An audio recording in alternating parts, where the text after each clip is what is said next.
अगर आप भी चाहते हैं धनिया म्यूजिक की ऑडियो वीडियो सबसे पहले आप तक पहुंचे, तो हमारे इस चैनल को सब्सक्राइब जरूर करें और साथ में बेल आइकन को दबाना ना भूलें।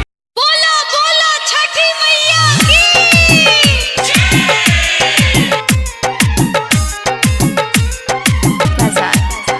कहवारू कलरतवा होता के अब देवा आई ना जल्दी सूरज देवा हो, हाँ देवा हो सूरज देवा हो।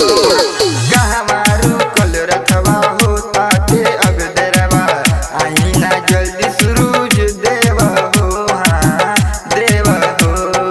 कहता राजा के सवाए बाबा आई ना जल्दी छठी घाटवा पे हमके बता दे सूरज देवा, काहे इतना देर कोई आवे में, काहे इतना देर कोई आवे। रिकॉर्डिंग स्टूडियो पोखरिया ने